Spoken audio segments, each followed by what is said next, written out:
Ladies and gentlemen, good evening and welcome to HDFC Bank Limited Q4 FY21 earnings conference call on the financial results presented by the management of HDFC Bank.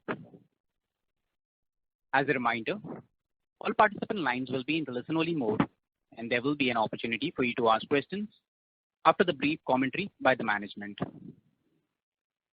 Should you need assistance during the conference call, please signal an operator by pressing star then 0 on your touchtone telephone. Please note that this conference is being recorded.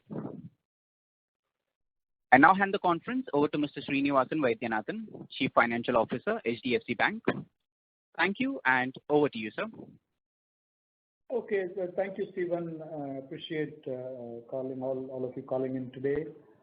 Apologize for 5 minutes delay. People are still getting in, but we'll get going. I do want to use this time to start with some environmental context of how we operated in the recent quarter. That gives you a good backdrop of what some of those results are. You know that in 4Q, the high frequency data remained robust, right? For the most part, certainly for the early part, it was quite robust as we saw. Particularly the consumer durables production, good growth, 6%, reflecting that the consumption demand was holding up. The PMI 57.5 in February, 57.7 in January, more or less similar kind of levels, right? While the tractor sales was slower in February, the overall auto sales recorded quite a good growth at 6% year on year. Both the two-wheeler and passenger vehicles contributed to that. Double-digit exports and power generation augurs well. Record GST collection, 1.2 trillion rupees. That's also great. Those were all case for building a positive growth, right? So that's why our house view has been and is that the GDP growth in the quarter that ended is perhaps at 1.5% year-on-year growth. Which will make the full year at about contract by 7.5% or so, right? Then getting to the RBI policy, was more dovish than expected, recognizing the risks associated with the rising infection cases in the country and continuing to support the growth. Several measures to keep the liquidity in surplus, extension measures like the on-tap TLTRO. Etc. Those were supportive measures that are helping. While the pandemic situation and vaccination drive are expected to be critical factors for economic recovery, we do expect our house view is that India will be one of the fastest growing economies in the world in FY22 and reach the pre-pandemic level, which is 2019 levels, by end of the current calendar year. Right? Of course, we need to watch out for anything to do with the pandemic and the vaccination, how it progresses, but assuming they're all progressing, that's where the growth is coming from. The resurgence of COVID cases across the country presents some uncertainty, but we'll talk more as we go along in selective micro segments more than broad base. Coming to the Q4 equity capital markets, we saw positive trends driven by global liquidity. Compared to the prior quarter, private issuers raised approximately 25,900 crores, mix of IPOs, rights and QIPs, and approximately 44,000 crores via block deals. Right? Retail participation in IPOs have been strong during this quarter. The equity fundraising pipeline both in public and private markets continues to be robust. During the quarter, we mandated 4 IPOs, including 2 IPOs where we were appointed as left lead merchant banker. On the debt capital market, Indian debt capital markets saw a slow start in Q4 as the market took a breather after a heavy issuances in the year till date. Market yields showed some sign of hardening. Q4 saw a fundraise of about rupees 2.24 lakh crore, which was marginally lower than prior year and prior quarter, right? About 1% and 3% was lower. Our bank improved its ranking in to second place amongst arrangers for INR bonds in FY 2021 from third place in FY 2020. Our market share during Q4 was about 15.5% or so. Right.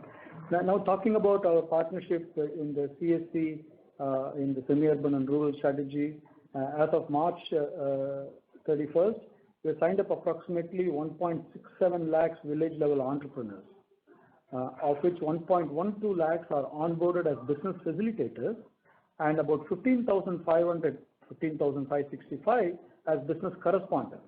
Right? That's expanding our distribution in some form, right? Non-branch form as business correspondents. The BCs are not only executing financial transactions through the use of Aadhaar-enabled payment system, which works on biometric authentication, but are also enabled to sell multiple products, including CASA, fixed deposits, different type of loans.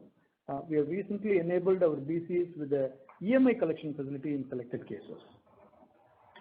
On the healthcare initiative, which we have talked over the last quarter and a half or so, we started reaching out to 500 large hospitals in the country to provide patient finance from their counters, including providing EMI facility on credit card and debit card.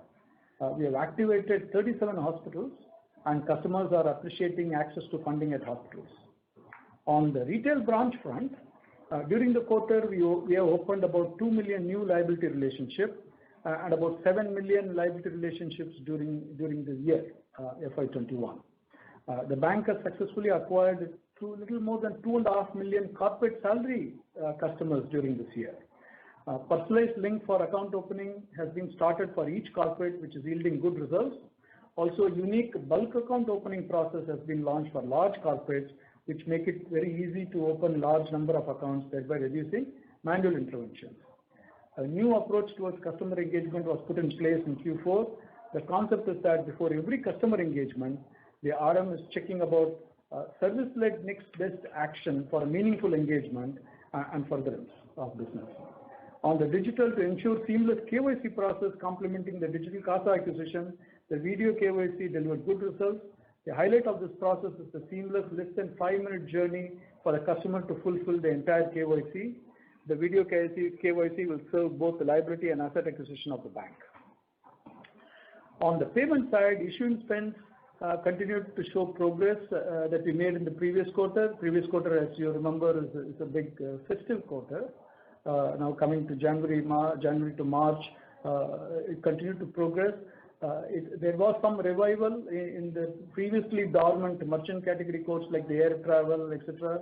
That was coming back, but that pushed some spends up. We are also seeing good spend growth in categories like business cards for SME, where digitization has helped in awareness building and more spends on cards. We are working on summer treats, which is currently the program is on, which is our platform to bring consumers and merchants together to motivate spends on key customer segments. Spends such as electronics, daily grocery needs, online spends will be the key focus in the summer treat program. We're showing the trends in the acquiring business with increased digitalization prompting merchants to accept more spends across cards, UPI and wallets. Bank strategy of offering one box acquiring solution coupled with business value add such as customer marketing tools for merchants, the CASA facility, merchant loyalty, digitization for home delivery, etc. have helped to target entire business of merchant coupled with current account balances. On the retail asset front, the momentum picked up what we observed in Q3, continued its stride in Q4 as well, with disbursements registering a 21% year-on-year growth and a 6% growth sequentially. We will, as we go along, Arvind will give more color on what's happening on the ground on the retail assets front. Wholesale business across large, mid and SME performed as pre-COVID levels. Growth in mid-sized corporates and SME was particularly robust, aided by new-to-bank customer acquisition, deeper geographical penetration and higher utilization. Corporate banking saw a lower year-on growth due to higher base effect, large prepayments as a result of surplus corporate cash flows, general deleveraging sentiment, reduction in corporate liquidity buffers that was built up in the first half. The bank continued its progress in gaining market share due to diligent adherence of sales process, and we'll have Rahul give more color, exactly a little more detail on what's going on those fronts, right? Collection, the bank continued to remain sensitive to customers' needs, providing customers clarity on their options under the relief packages announced by RBI, and supporting them through the processes to avail the same. The bank resolution rates both in the front end and mid buckets will be discussed in detail by Jimmy in a short while. On the society and community, the bank spent 2% of the average profits after tax for the past 3 years towards the various projects undertaken as part of our community initiatives under CSR. While we continue to support areas of financial literacy and inclusion, health and sanitation, education and rural development, we plan to substantially increase our focus on livelihoods and skilling. We have initiated a multi-year project impacting the livelihoods of close to 3 lakh farmers. Additionally, we will be creating over 42,000 skilled entrepreneurs. Promoting education, our intervention expansion is to include additional 25 lakh children in an endeavor to improve learning level outcomes, reduce dropouts rates, enhance retention and enrollment rates in formal education. Now let's talk about certain balance sheet strength before we dive into the P&L. Franchise building continued, as I mentioned, in terms of bringing the customers in. Persistent focus on deposits, bringing new customer relationships, gained market share across the board. Liquidity is consistently strong, reflected in our average LCR ratio for the quarter at approximately 138%, little more than 80,000 crores of surplus, or approximately $11 billion considering 110% LCR at the floor. Capital adequacy at 18.8%. We have 7.7 percentage point more capital than regulatory minimum of 11.075. Our CET1 at 16.9 is 9.3 percentage point more than the regulatory minimum of 7.57. The balance sheet remains resilient. The floating and contingent provisions totaling to 7,300 crore built over a period of time helps in de-risking the balance sheet. We continue to originate loans in conformity with our proven credit models. As I said, we'll cover more on credit as we go, so I wouldn't cover here now. Now getting on to net revenues, which grew by 16.4% to 24,714 crore, driven by advances growth of 14% and deposit growth of 16%. Net interest income for the quarter was at 17,120 crore, up 12.6% over previous year and grew by 4.9% over previous quarter. For the quarter, the core net interest margin was at 4.2%, prior year was at 4.3%, and prior quarter was also at 4.2%. As mentioned earlier, the bank's average liquidity coverage ratio was 138%. The excess liquidity position of the bank impacts current NIM, call it 10 to 15 basis points or so. This drag was offset by monetizing some of the investments in the form of trading gains, which we have described in the past quarters too. That's how, as part of the ALCO strategy, we have managed that. Moving on to other income. Total other income at 7,594 crore was up 25.9% versus prior year and 2% versus prior quarter. Fees and commission income, constituting about 2/3 of other income, was at 5,023 crore, grew by 19.6% compared to prior year and 1% compared to prior quarter. Retail constitutes approximately 94% and wholesale constitutes 6% of the fees and commission income. FX and derivatives income at 879 crore was higher than prior year and prior quarter of 501 and 562 crores respectively, reflecting pickup in activities both sequentially and year on year. Trading income was at 655 crore for the quarter. Some of the gains from excess equity investments were monetized in line with our ALCO strategy. Other miscellaneous income, 1,036 crores, includes recoveries and dividends from subsidiaries. On the operating expenses for the quarter, which is at 9,181 crore, an increase of 11% or so versus prior year. During the year, we added 354 branches, which is approximately 1 branch per day, and added 123 branches during the quarter.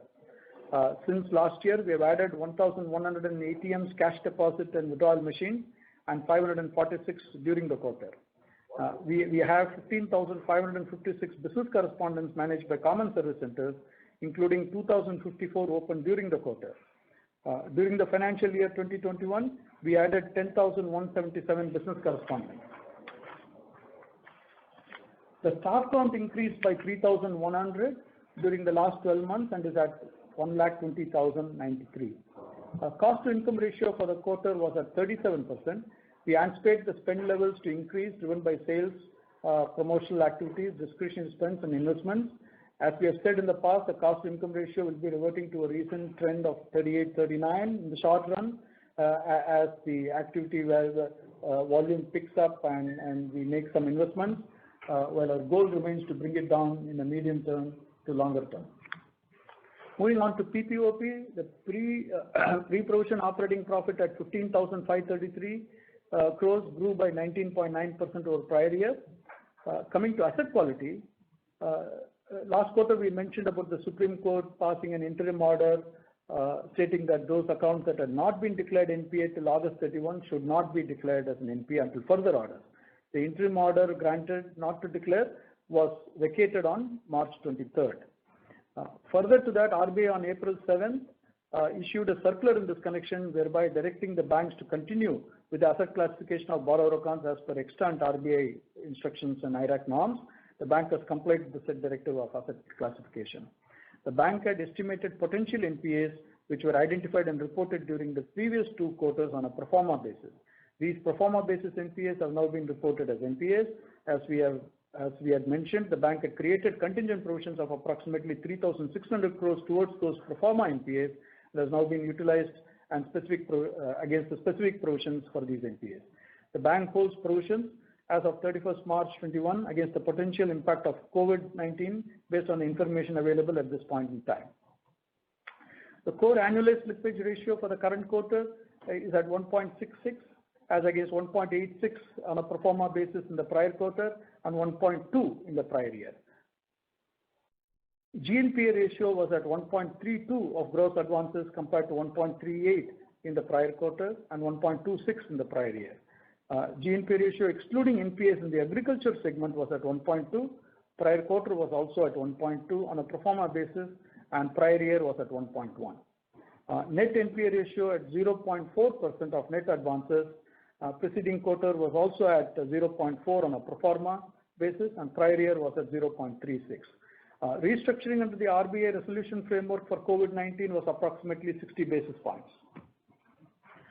Provision. The core specific loan loss provisions for the quarter were 3,153 crore as against 3,170 crore on a pro forma basis during the prior quarter and 1,918 crore for prior year. The specific loan loss provisions reported were 6,762 crore for the quarter. As mentioned earlier, this includes approximately 3,600 crores of pro forma specific provisions of prior quarters, which has no effect on P&L as the contingent provisions that were created against these pro forma was adjusted to that. Total provisions reported were 4,694 crore against 3,414 crore during the prior quarter and 3,784 crores for the prior year. Total provisions in the current quarter included additional contingent provisions of approximately 1,300 crore.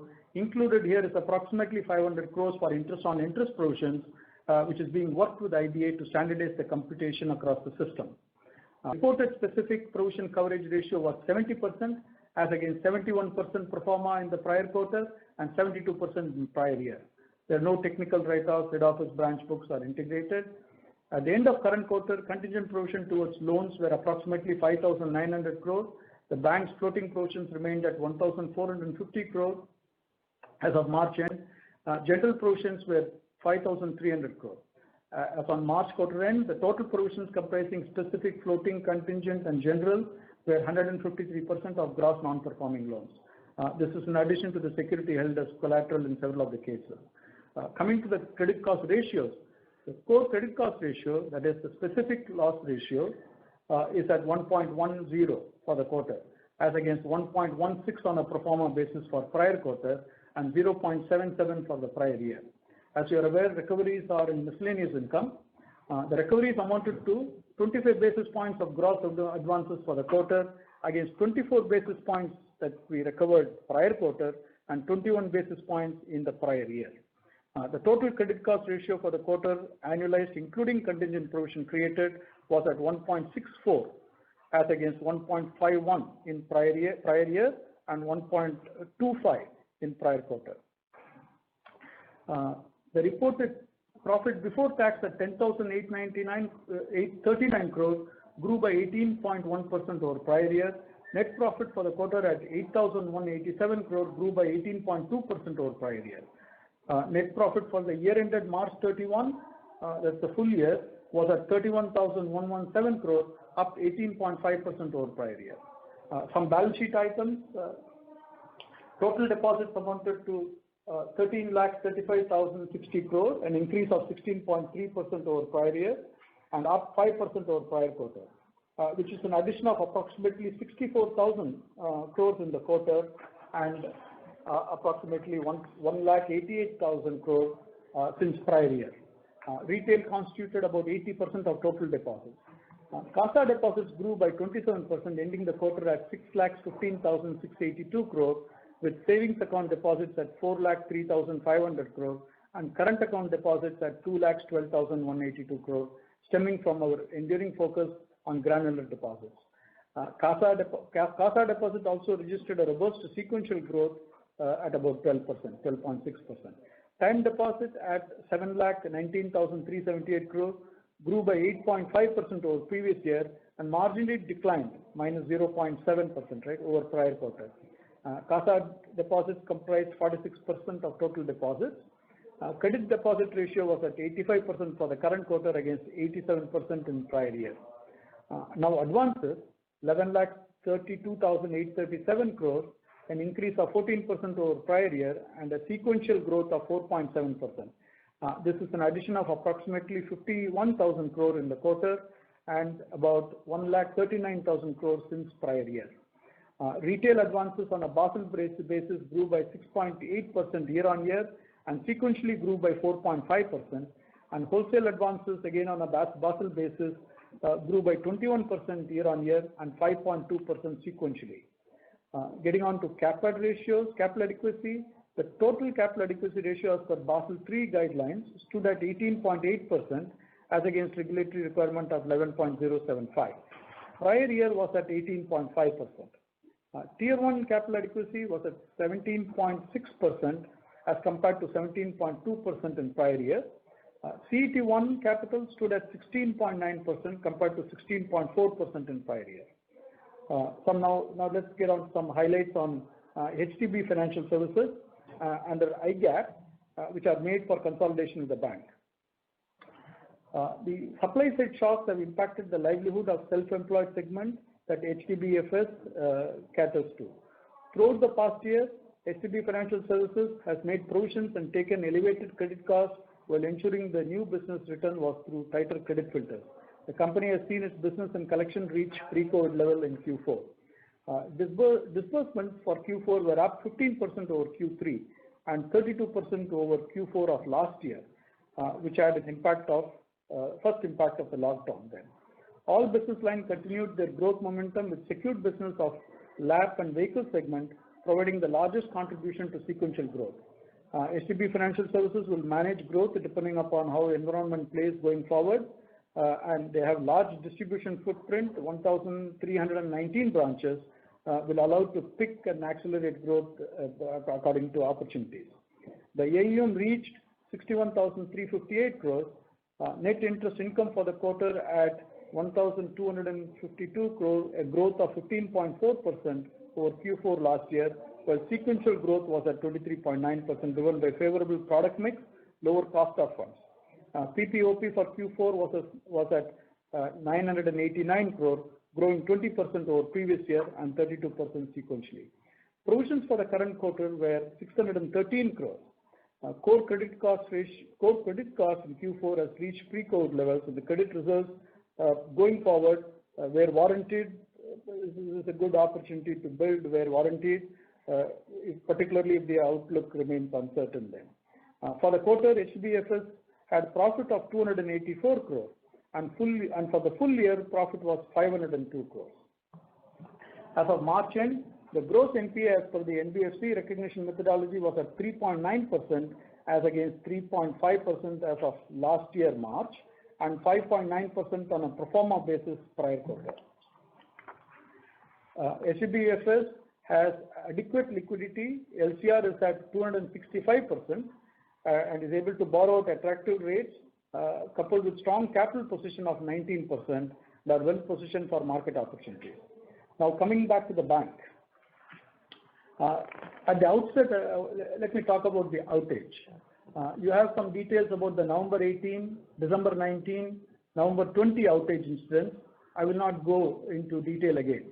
However, a couple of minutes on a recent incident of March 30. It was an intermittent issue on net and mobile banking that occurred due to a server hardware component failure and had no correlation with any capacity issues. On net banking, mobile banking, quite a few users closed their browsers or quit their app without logging out. The backend system monitors this and clears the inactive sessions periodically. The hardware failure impacted the session clearance.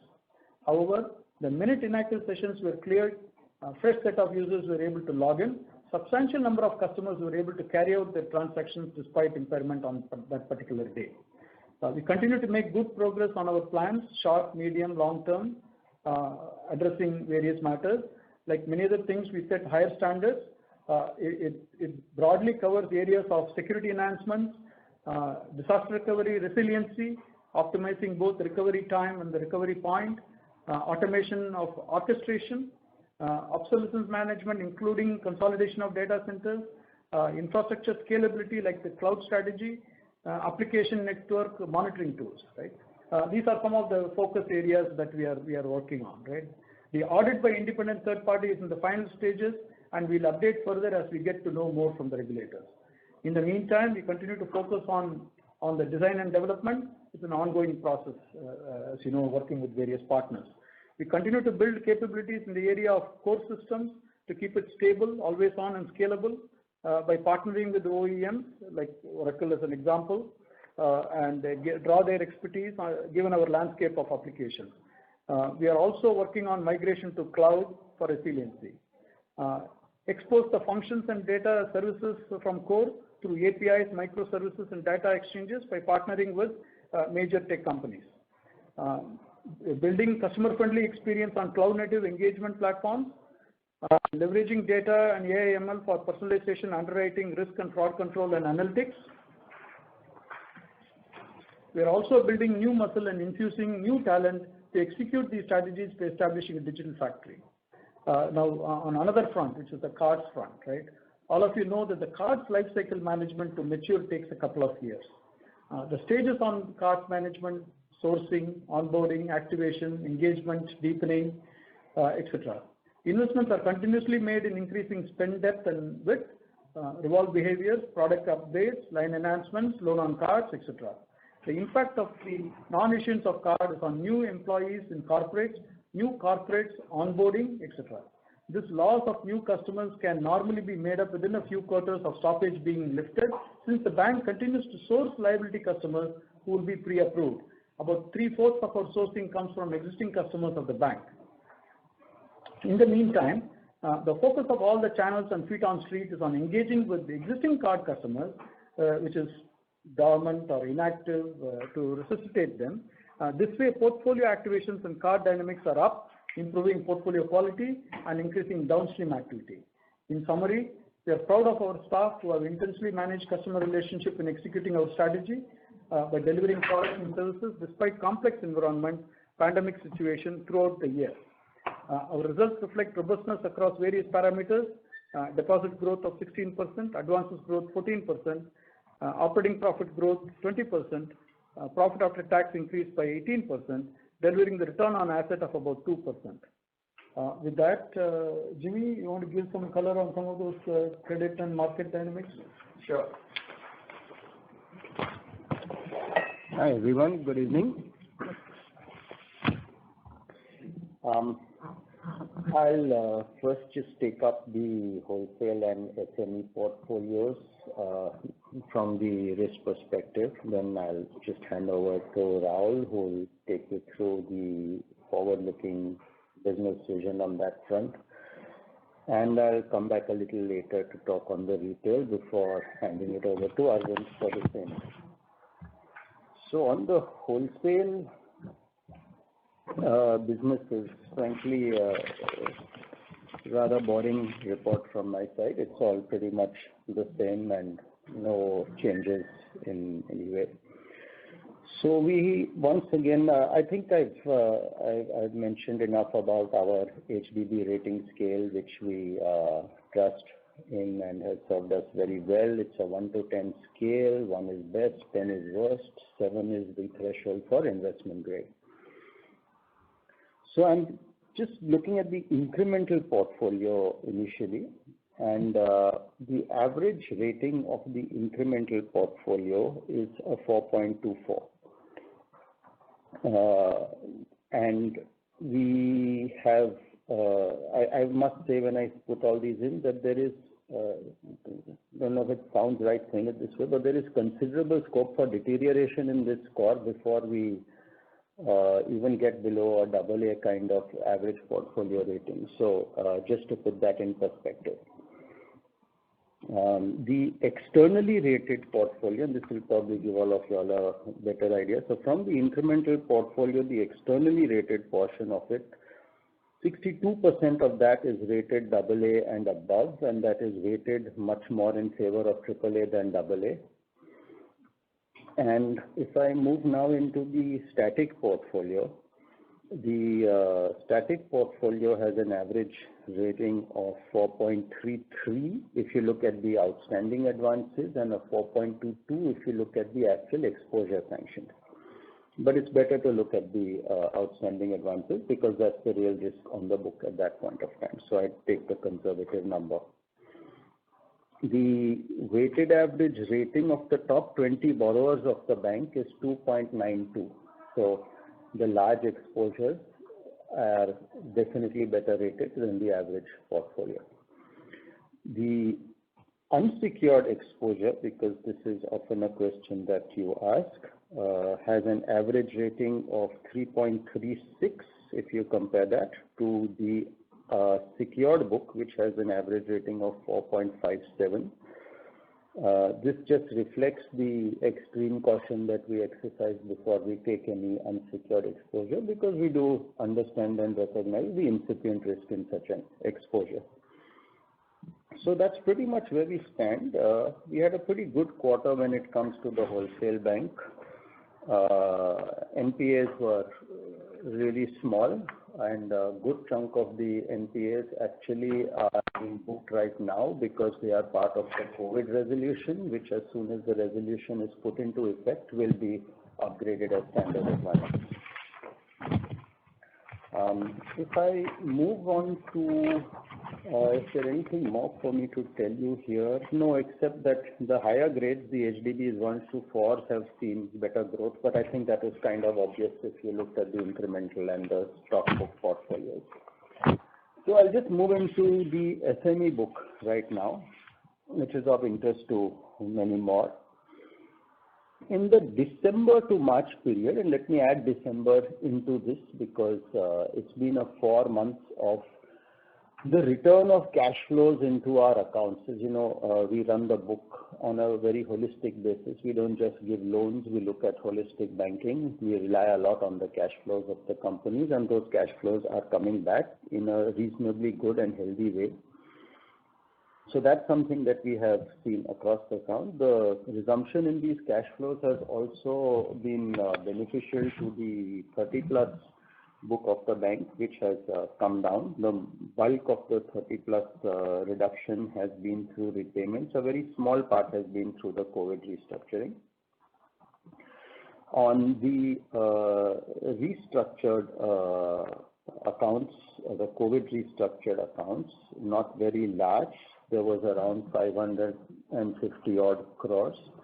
But I must mention that of this 550 odd crores, a little over 200, somewhere between 200 and 250, were actually in some form of delinquency at the time of restructuring. So a lot of it was precautionary. The approach we had to the restructuring was, given the circumstances in which we find ourselves in, all of us in these circumstances. So then there was a requirement earlier on that someone had to demonstrate that he needed it and he was in distress, etc. We were obviously following that, but as soon as it got opened up and it was allowed on request, we were much more forthcoming in permitting the restructuring, and that's pretty much reflected in the fact that a very large chunk of it is not delinquent at this point in time. I must also mention to the credit of a lot of our clients that several of them who we thought we might want to restructure actually refused and assured us that they will be paying us back because they did not want the tag of being restructured. So rather heartening in a way. Moving on to industry granularity, again, nothing to report, pretty mundane. It's pretty much where we've always been. Apart from agriculture, which is directed lending, everyone is below 5%. By the time you hit the 10th odd industry, you're at around 3.5% or so. So the portfolio is genuinely very, very granular. And it's always been that way, and it remains that way. If I look on the delinquency trend, we are now either, if you look at very early, which is a 7+, which we measure, or a 15, 30, 60, all these levels are virtually back to where they were pre-COVID.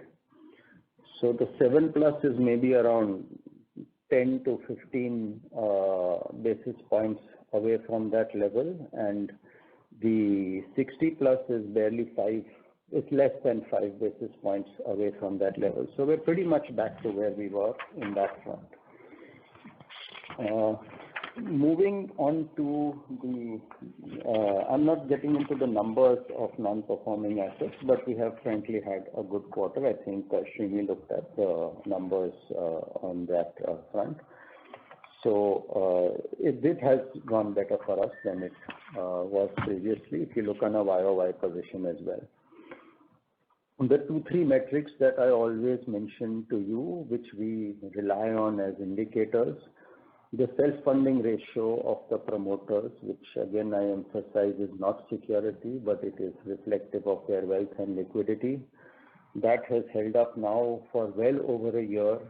The entire year of COVID, we've not had any appreciable change. It's been a couple of percent this way, that way, and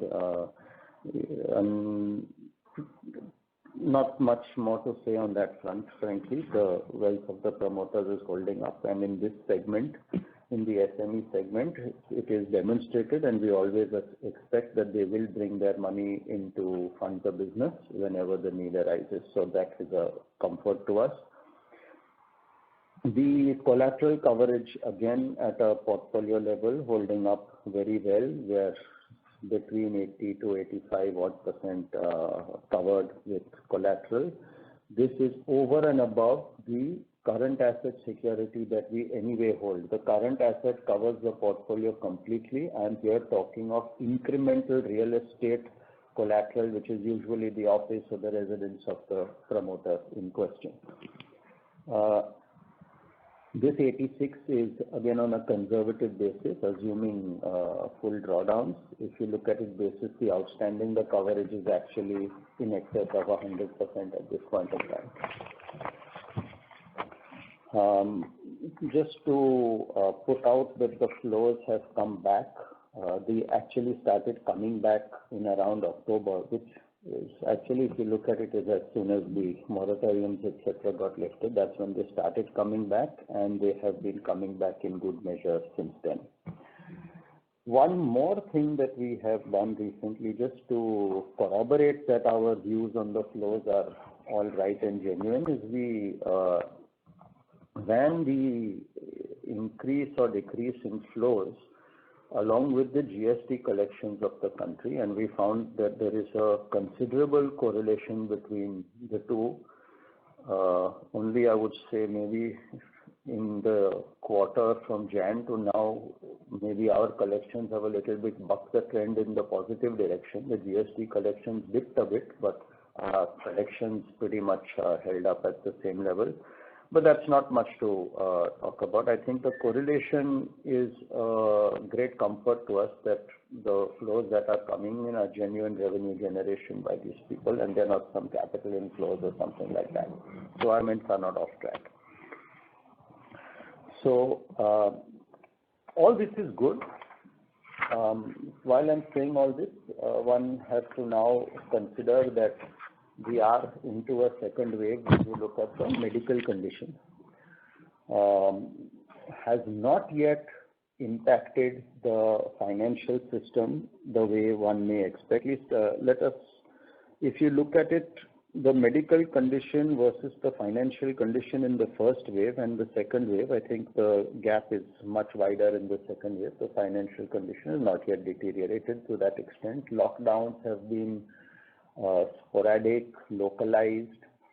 Most restrictions are in benign times for economic activity like weekends and nighttime.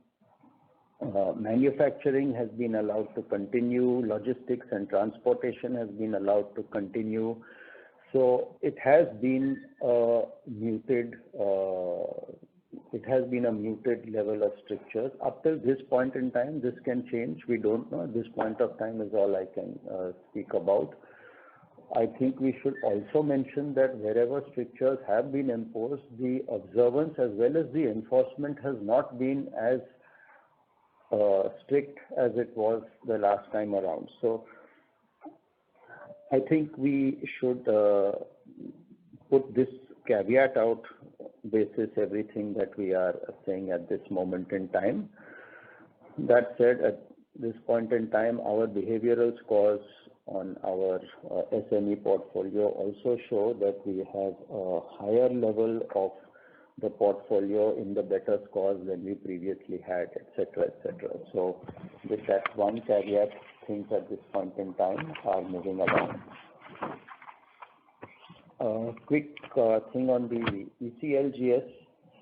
ECLGS 1, as all of you know, we were among the prominent banks to be disbursing this amount. I must emphasize once more because I think some confusion arose a couple of quarters back as to whether ECLGS disbursements should be equated with stress. At least in ECLGS 1, they should not, because it was universally available to anybody who met certain criteria of having a particular level of exposure, being an SME, and not being delinquent beyond a particular level prior to the February date. So in ECLGS 1, it does not count. ECLGS 2 and 3, one might say that it was expressly for the Kamath Committee stress sectors. ECLGS 3 further for certain stress sectors.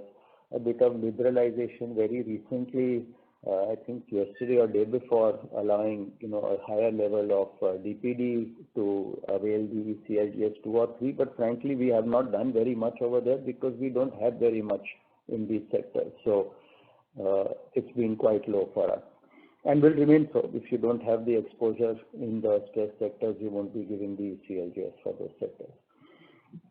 So that's about it on the ECLGS, and I think that's pretty much what I have to say. So Rahul, why don't you come in here?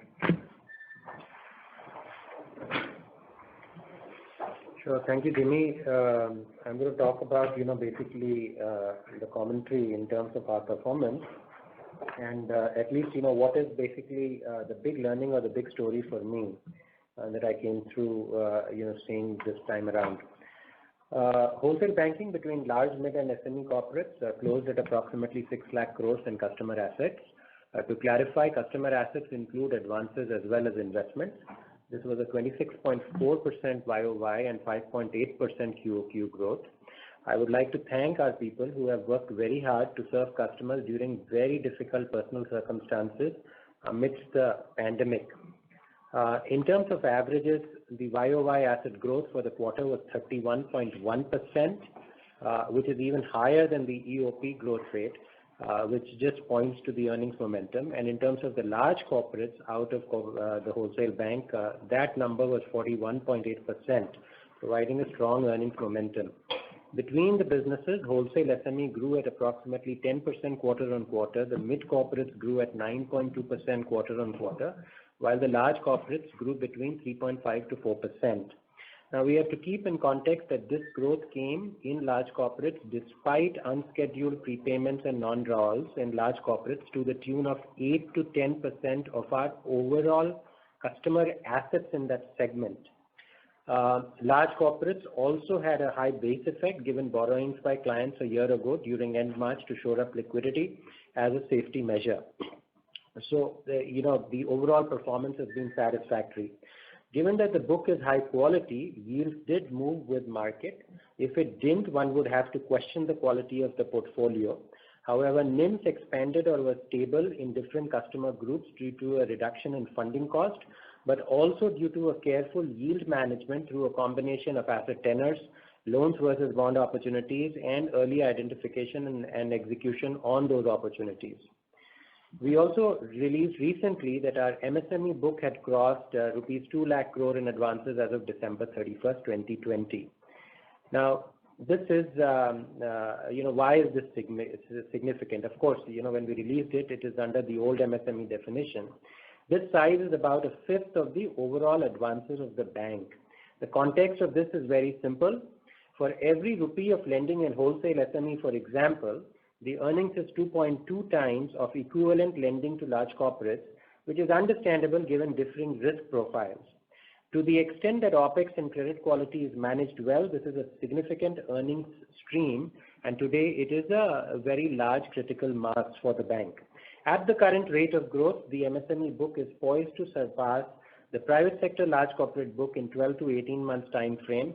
It adds a new third solid earnings pillar for the bank in addition to just looking at it from the perspective of retail and wholesale. In wholesale SME segment, the bank has seen very strong growth in terms of regions and geographies. Our credit book has seen 25 to 30% growth across. We are still not getting requests for enhancement in working capital limit compared to, say, a couple of years ago if you were to discuss the activity. It did saw a pickup in third quarter but is relatively muted presently. We saw credit demand in pockets like agri-processors, ready-to-eat food processing units, tiles and ceramic exports, textile exporters, pharma players, chemical players, auto ancillaries, paper industry who are looking for CapEx and additional funding. We're seeing CapEx formation in exporters, agri-processors, packaged products, packaging, consumer durable, and some demand from the PLI identified segments also. Those clients who have formalized are in pretty good shape. For large corporates, economic activity had started gaining momentum across the country given the budget announcement and prevailing economic environment. While all the sectors are likely to witness growth, some sectors stand out, for example, infrastructure, pharma, metals and commodities, cement and materials, food processing, auto, etc.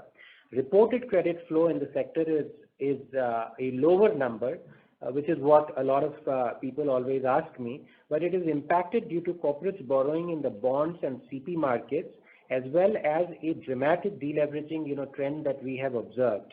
The bank has continued to extend credit flow across sectors. CapEx is largely from the PSU sector as corporates are working at 65 to 70% capacity utilization, which is much lower than 75% peak levels in recent times seen pre-pandemic. Given strong corporate financial performance, earned profits have gone in foreclosing term loan and paying down working capital utilization. As we mentioned before, we expect private corporate CapEx picking up in second half. Of course, second corona wave is something that is to be looked at. The big heartening point for me is that in the last 1 year we've gone through the pandemic, we've gone through the state of the economy, and as Srini mentioned, outages. But the biggest thing is that the support of our customers, both old and new, who continue to gravitate to us for our physical as well as digital platform. And so the pull of the brand continues to get stronger. Now, let me just give you some data to say, why I make this statement.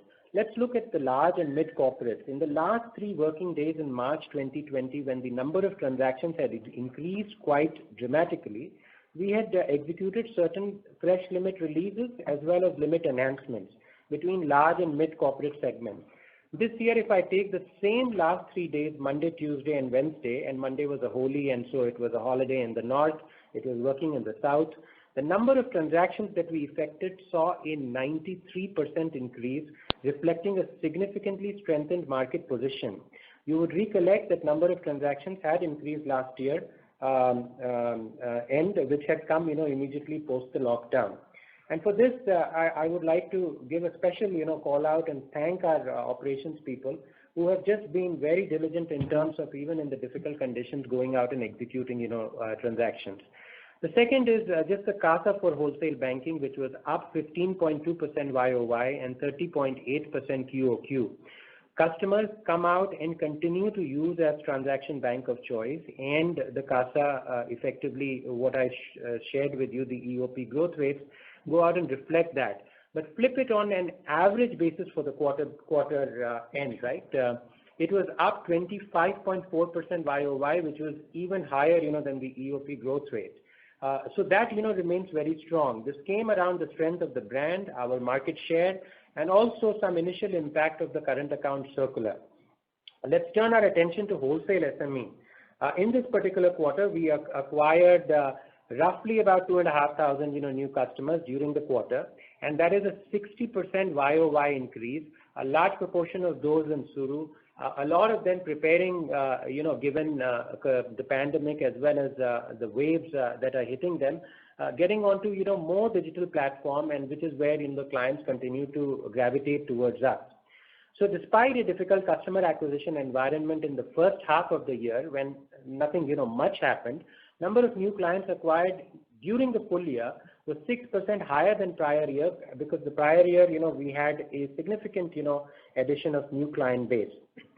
Let me move to an area where the wholesale intersects with retail, which is the corporate salary acquisition. In this quarter, the Jan to March, number of new salary accounts that we acquired was 34% higher than comparable period last year, which again, I think, to my mind, is a very strong endorsement of just the client voting with their feet and coming out and doing, more business with us, for which we are very grateful and, thank them. ECLGS, Jimmy touched on it. As of 5th April, to give you an overall position, we have dispersed across 1,20,311 cases under both 1.0 and 2.0, largely towards 1.0, an aggregate amount of 26,534 crores. That puts us towards, basically the top of across all the banks. And we continue to, go out and support the government's initiative to support a segment that needs support. So we are in sync with, where the political and government leadership is, taking the country, and we continue to do our bit. Lastly, to round it up, we remain confident about continuing to gain market share at our historical trend line. And with that, I would stop and hand it back to Jimmy. Thank you. Thanks, Raj. So just to talk a little bit on the retail portfolio, I'll of course talk about the quality, and Arvind will take over for the business topics. So the demand resolution since around October or so was improving steadily, continues to have improved steadily up till the point in March. So where is it reached? I think across all products, barring one or two like SLI, which is not very big for us, but as you'll understand is a product where, will be very hard hit by such circumstances. You're within a whisker of where you were pre-COVID on the demand resolution. Check bounces also looked at the same way. That said, while we are covering the March quarter and the year end, I should make a mention here that the check bounces in April were like halfway through April, so I can't really comment on the demand resolution for April, but the check bounces in April have taken a bit of an upward blip. Probably some panic due to the medical condition worsening of late, etc. We don't know what it is. Can't say whether this is a blip or whether it is a trend, but check bounces in April have been slightly higher than they were in March, some sort of a trend reversal. How much, if you want to know? Probably, as I said, from October till March, there was a clear improvement in the check bounce as well as the demand resolution across products. Maybe you're back to a January kind of level, varying from product to product, but around that much. So it's not that the whole thing has been reversed, only a little part of it. Whether it stays, doesn't stay, just remains to be seen. It's just too early. We've only come across this, as you will understand, in the last 5 or 6 days, because that's when the check depositions typically start. They don't start on the first of the month. So that's to be said.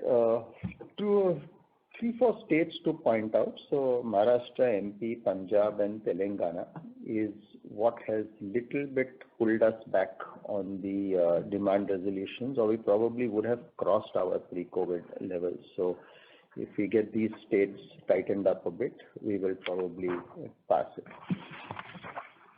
Recoveries have been rather good, if I may say. We're around 30% over pre-COVID levels on recovery. That said, I must point out that the accounts on which the recoveries take place are obviously those who were delinquent, a large part of them at least would have been delinquent before COVID struck, because the obviously late period collections.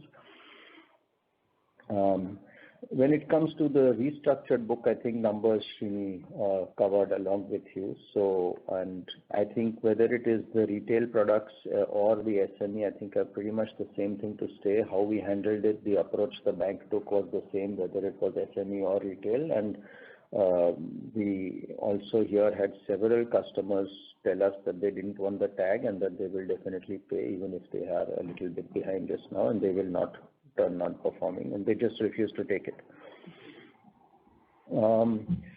The policy dispensation remains cautious. We are optimistic on how things are, but we continue to remain very cautious on this. Disbursements in the last quarter across many products have almost hit pre-COVID. I'll let Arvind talk about all this a little later on. Good demand in the auto and two-wheeler sector, etc. Credit card spends are up naturally, you'll understand, because the e-commerce world has taken a boost because of the physical world being slowed down. Just personal loans, I would say the bureau inquiries are not up to scratch where they were before the. So the sourcing for us has been very high quality. We've, as I mentioned last time as well, the entire team is on the ground. The entire team is looking out. We never let anybody go. We kept the entire sales channel motivated. There were no salary cuts or anything of the sort in the bank. There was no action taken at all. In fact, people were, the spirits are frankly quite high. Credit to everyone. We have measured in terms of our internal analytical metrics, the sourcing quality. The recent book obviously going to be much better than the historical book was, because there was, if you remember the conversations I've had with you a few quarters ago, we had already started tightening before COVID hit, and then we tightened even more after COVID hit. So the recent book is definitely going to be of a high quality. And now, in addition to that, constitutes around 35 to 40% of most product lines in retail assets. So it's now a significant part of the book that has this quality. For the salaried customers, we focused on the higher income, on the AAAs, on the government sector, all the usual ones, obviously focused even more there. And I must say that even if there is an economic impact of the second wave, we are not expecting, in this segment at least, to see salary cuts and job losses again this time around. On self-employed, the policy liberalization has been even less than what it has been for the salaried segment products, and we would continue that way till we see things getting better. The bounce resolution now, if we come a little separate from the demand resolution, so what we managed to cure within 30 days of what bounces is actually back on track with the pre-COVID levels across products. So that is again a little bit heartening. That said, the bounce in April has taken a bit of a blip, and we're hopeful, but jury's out now whether the demand resolution will not be affected by this. If we look on, I'll just take a minute on the sale of assets because last time we had a couple of questions on that. So this quarter as well, we sold assets approximately 1,000 odd crores. As we always said, this is going to continue. It's a policy now. We examine the portfolio, and wherever we believe that there is economic value in disposing the asset at this point of time versus the cost and effort and recovery that we would get through our own efforts over time, including present value, we take the decision to dispose the assets. So that's a continuing factor. Let me just now move into anything else I need to put out for you. Yeah, let me just get into the asset quality versus the market. So if you look at, and we've got this from the bureaus, so this data I must say will actually reflect around a 2-3 month lag because of the data coming out. It always does. But once again, the higher bureau scores, our shares as a proportion in every product, either steady or increasing versus the rest of the industry, our share in higher scores always more than the rest of the industry, thanks to our marketing efforts, thanks to our cost of funds as well. So we have this is reflected both in the bureau inquiries, which you might be able to see yourself, as well as in the monthly disbursements that go across. So in both respects, this gets corroborated. Further, if you look at how things have progressed, I think the delinquency differential between HDFC Bank and the rest of the industry pretty much remains. So the portfolio holding up on a comparative basis quite well, despite, of course, our high market shares in several of these products. This differential remains. In many cases, it is perhaps half the market and even lower than that. I think that's about all. I think, yeah, not much to say on agri. It held up pretty well. The agricultural sector, fortunately, was largely unaffected by this. We had a good harvest, we had a good crop, we have good clients, so we've done relatively well on the agri front. Nothing else to put out over here. Is there anything else I need to say? Let me just see my notes and total. No, I think that's about it. Thanks, Dave. Arvind, take over.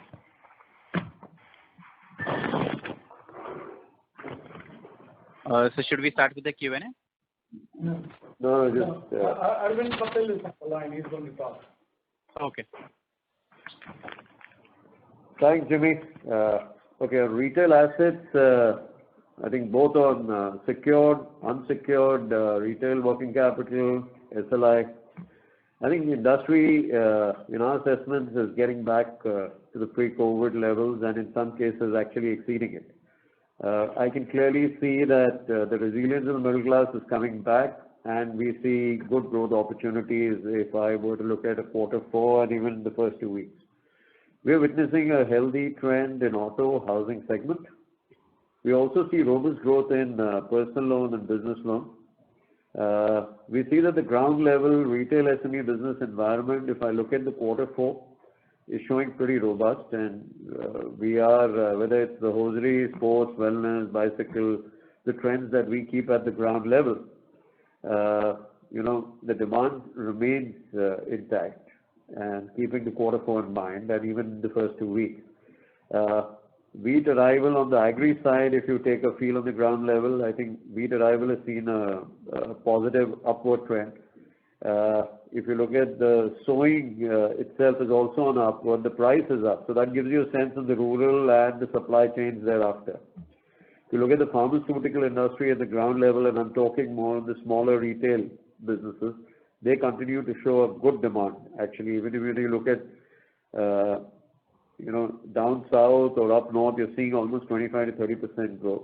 Chemical industry, even places like Gujarat, imports stopped right now. The certain demand is looking pretty intact. I think specific to our bank, if you look at the last 2021, a quick sense, every quarter we've had sequential growth, whether it was quarter 2 to quarter 3, quarter 3 to quarter 4. And as we move into the quarter of the financial year, and the new financial year, we are prepared. If you look at, like I mentioned, if you look at the first 2 weeks, and even if I were to compare with 2019, it's looking a very robust growth right now. I guess, having said that, we're closely watching the COVID situation, how it pans out, and the plans are to beef our resources to ensure that this financial year stays on course for a solid growth. And we're going to fight our way through to make sure that this happens. Yes, one has to run these times with extra micromanagement and business plan. Whether it's going to be the internal customer franchise that we're going to leverage, or it's going to be the external distribution strength, where we have a first right of refusal in all touch points, we are beefing ourselves up, keeping the present external environment in mind. I think looking at the resilience that I see and the demand opportunity I see, I think we're going to focus on expansion in a couple of businesses, and we're going to focus on segmental expansion for market share. That's going to be our strong strategy for robust growth this year, and we do expect solid robust growth this year. Thank you.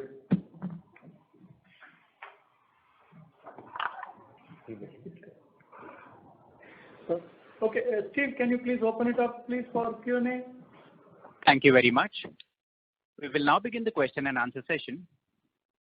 Anyone who wishes to ask a question may press star and 1 on the touchtone telephone. If you wish to remove yourself from the question queue, you may press star and 2. Participants are requested to limit their questions to 2 per participant. If time permits, you may join the question queue for a follow-up. The first question is from the line of Mahrukh Adajania from Elara Capital. Please go ahead. Yeah, hi, congratulations. My first question is on the movement of NPLs during the quarter. So slippages are around 47 billion. Could you give us the breakdown of upgrades and write-off recovery? Okay. You got that 1.66% annualized. That's how you got the 4.6, something like that. The write-offs are 3.5. That means 3,500 crores or so approximately. The balance is upgrades and recoveries.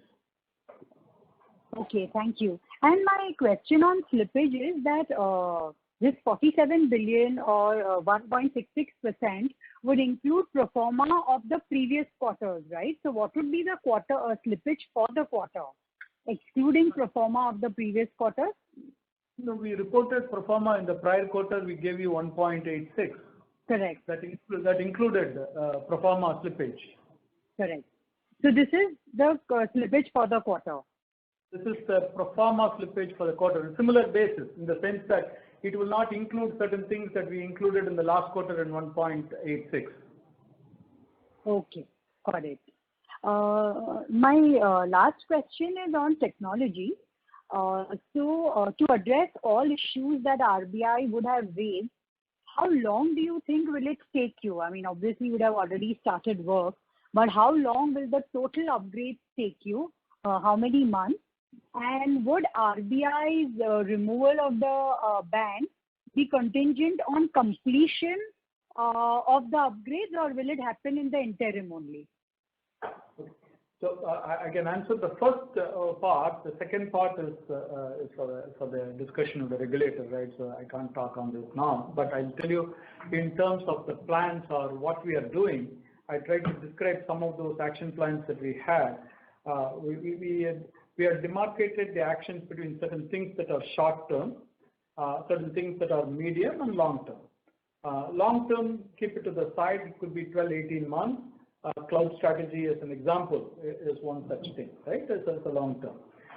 In the short term, it is about the DR resiliency, where we tune the recovery time and the recovery point and so on, and some enhancements in security. Some kind of, in the medium term, some more security enhancements, or in terms of automation of the whole process in terms of orchestration. And both in the short term and medium term, we'll have application network monitoring tools coming through. So this is how we address it as short, medium, and long. And some of these are frankly items that are new standards, which means that's why I gave a preamble saying that we'll set some higher standards in some of these processes that we are implementing. I do not have visibility what are contingent upon regulatory discussion, but that's our conversation with the regulator more than here. Got it. And medium term would mean 6 months from now? Medium term would be about 6 months or so. From now, okay. Okay, thank you so much. Thanks. Thank you. The next question is from the line of Manish Shukla from Citigroup. Please go ahead. Yeah, good evening and thank you for the opportunity. At one point of time, Rahul mentioned about yield management on the corporate book. Just wanted to get more color on that because considering that you lend more to the larger corporates, they would borrowing more via bonds than loans, which would probably be lower yield. So how does the overall corporate book work? So Manish, when I talk about yield management, you can go out and give 3-month money, which goes even 12-month money in large public sector at sub 4%. We don't need to do that. Secondly, you basically do a tenor with a put call. You might as well get a slightly better position. So we have to pick our spots and we have to execute early. The transactions that were executed early, maybe in January or maybe sometime in October, November, those the yields are better compared to anything else. I understand that the bond yields have gone down quite significantly, but we don't need to participate in all of those. So we did what made sense for us, given our ALCO RBP framework. What was not palatable, that was something that we were not looking to go out and do. And as I said, on the alternate side, the MSME was a pretty good progress that we continue to make, where we don't have these sort of issues. Sure. On the MSME, did I get the number right that it's now roughly about 20% of the overall balance sheet? So if you go back last quarter, we went out and disclosed the advances number. I don't have that. I think it was 10,87,000 crore or so. Out of that, I think when we said MSME book, that was about 2 lakh and odd crore. So roughly about 18% is what it was as of December 31st. Sure. And on the wholesale book, what would be the approximate split between, let's say, less than 1 year and more than 1 year kind of loans, overall wholesale book? Manish, we don't share that detail. Or working capital term finance, if you want to cut it that way. We don't even do that, but I think in a large book, if I continue to basically keep 100% working capital, that would be running a lot of risk on the earnings momentum of the bank, because you could get paid down. So we normally like to basically say that about a third in term and the rest in short term, but this keeps changing from environment to environment. Sure. Right. A question to Jimmy. I know the situation is evolving, but you rightly mentioned that at the moment, the financial or economic impact of this second wave seems to be less than what we had gone through last year as a country. But based on the current situation, do you think this impacts between growth and asset quality? What would you be more worried about, depending upon the evolving situation right now? So, based on the current situation, should a financial impact manifest, we are currently in the process of finalizing various stress tests, which we have already completed, but I don't want to put those results out just now because they might be unnecessarily overly conservative, as were when we did it the last time round. If you remember, we had to actually revise our stress test numbers because we were excessively conservative. So don't want to do that now, but I think there is a lot of learning between last time and this time. The reason perhaps for our initial conservatism last time was that we didn't know what the government and the Reserve Bank were going to do, and as everyone knows now, they did a hell of a lot. So we would expect that if there is the medical condition, which is quite grave, manifesting into an economic condition, we would expect that there will be similar levels of assistance coming in from the government. And then if you look at our portfolio and client selection, the way it stands and the way it took the first wave, we would hope not to have any very serious consequences ourselves. Sure. Those were my questions. Thank you. Thank you. The next question is from the line of Suresh from Macquarie. Please go ahead. Yeah, Srini, just two questions. One is on the contingent provisions which have been dipped into. There is some reconciliation of 400 crores in the sense that you had 8,600 crores of contingent outstanding. You made 1,300, so it is 9,900, and you dipped to 3,600. Right, but the eventual number you have got is 5,800. So there is some 300, 400 crores of difference. What is that? That is the interest on interest that we have set aside. When I gave you the 5.8 or 5.9, I didn't use that number. Okay, so the interest on interest reversal totally 500 crores, right? Roughly. Correct. Yeah.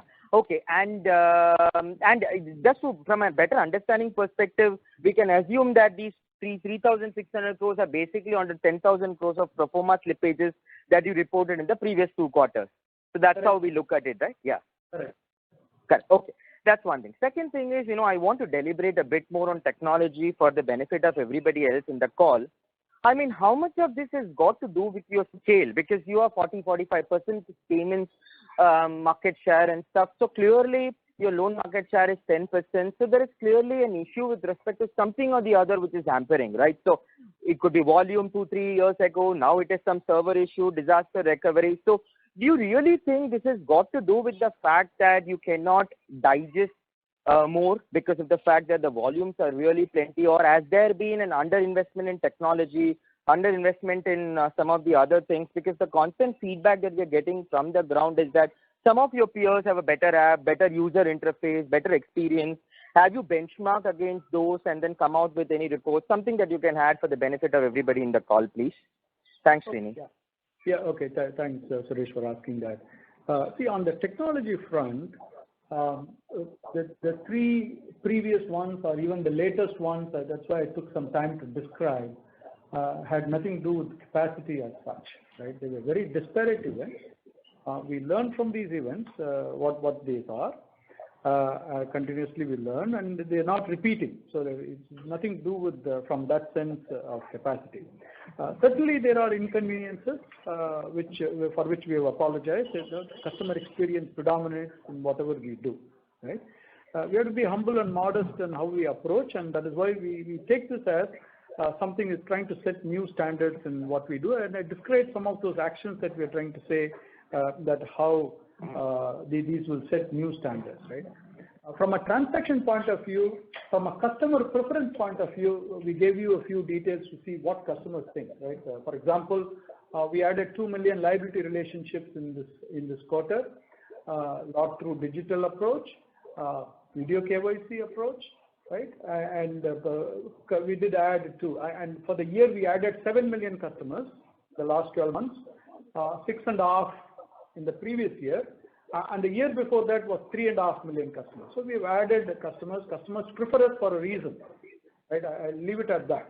And the second thing is that Rahul Shukla spoke to you about why SME or corporates prefer us and what sort of transactions they put through. Capacity wasn't a constraint. Rahul quoted 93% higher transaction volumes in the last 3 days of the year compared to prior year.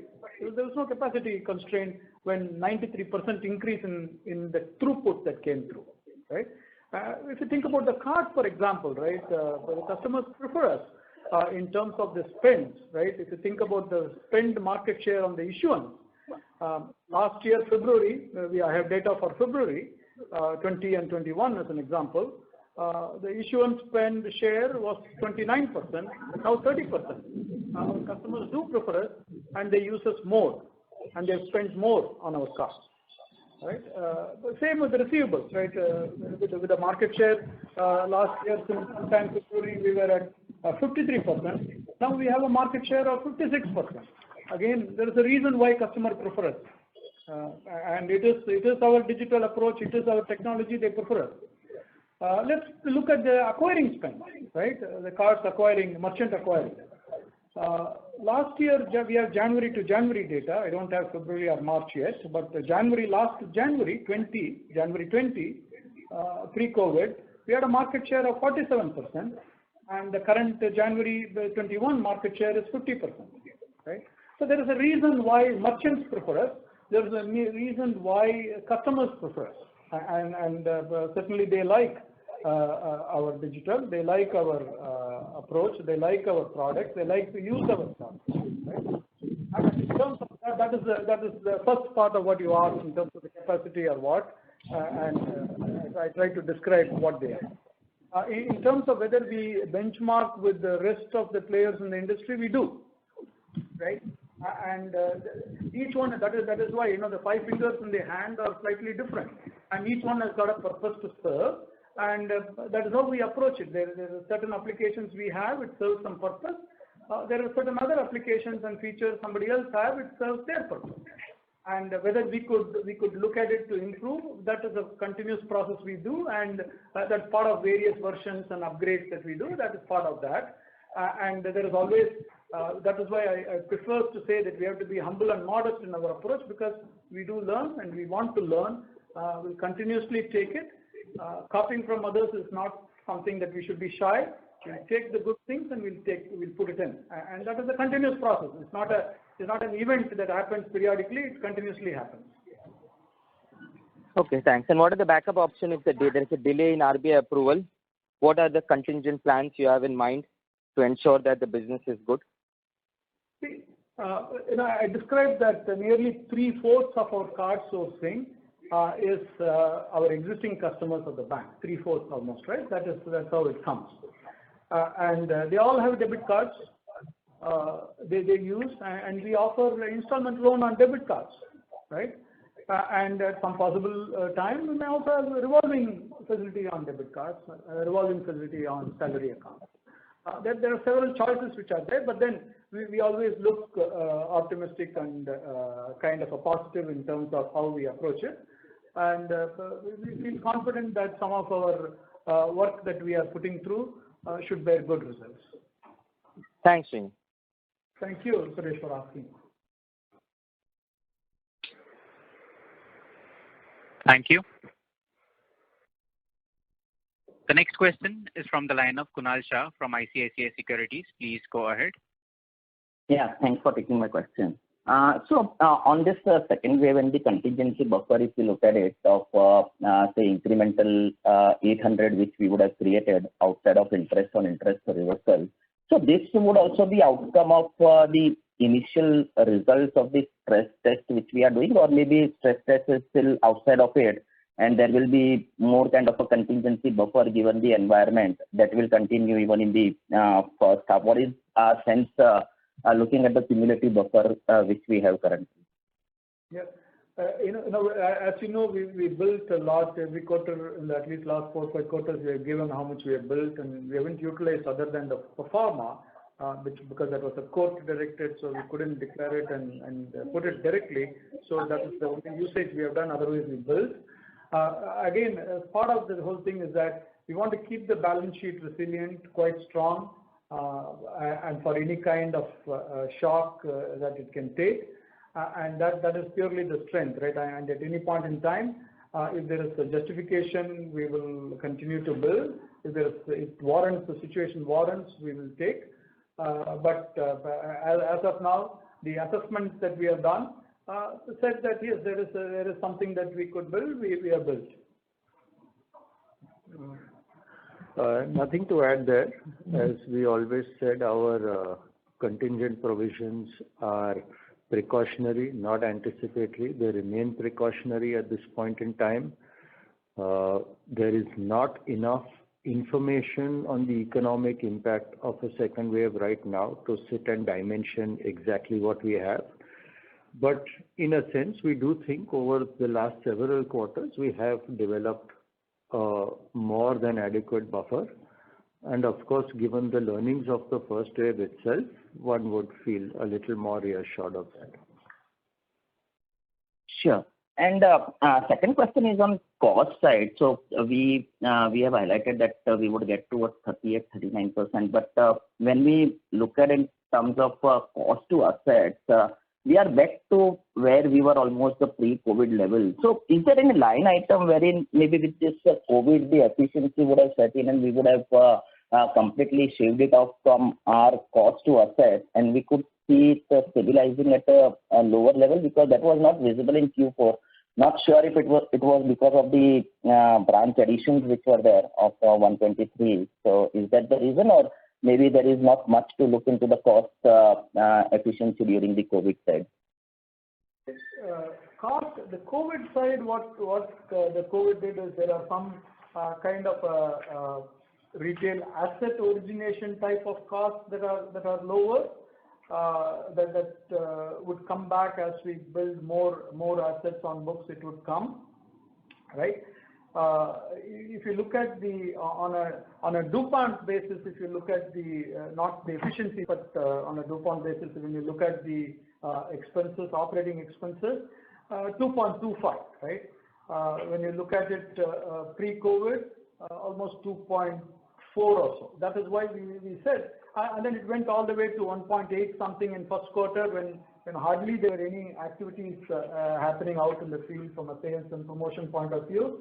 And we have gradually gone up, right? Then it was 2 and something, 2.1 and something, now 2.2 and something, right? In terms of cost on the DuPont analysis cost, if you see. That is why we say that we will make investments. We will not shy when there is a market opportunity. We will not be shy to run programs, promotions, or bring in more sales force activated to bring in. So that is why we said in the short run that the cost, the efficiency can go up to 38 or even 39. And then, but our medium-term commitment, long-term commitment remains that how do we bring it back down to 35? One scale to the re-engineering process and straight through and digital approach should bring the cost back down, right? Naturally, when we have a JOS, revenue growing more than cost, that there is a natural process of scale that brings it down. Then there are other kind of an additive action that also works on to bring the cost down. So that is over a medium term, long term. Sure. Thanks a lot. Thank you. Ladies and gentlemen, due to time constraint, that was the last question. I now hand over the conference to Mr. Srinivasan Vaidyanathan for closing comments. Okay. Thank you, Stephen, for orchestrating and taking us through this. I want to thank the participants, and if we missed anybody, I know we ran by 10 minutes late. If we missed anybody, feel free to call, get in touch with our investor relations, Ajit Shetty. We'll do our best to clarify anything that you have on our results. Thank you again. Thank you. Ladies and gentlemen, on behalf of HDFC Bank Limited, that concludes this conference. Thank you all for joining us, and you may now disconnect your lines.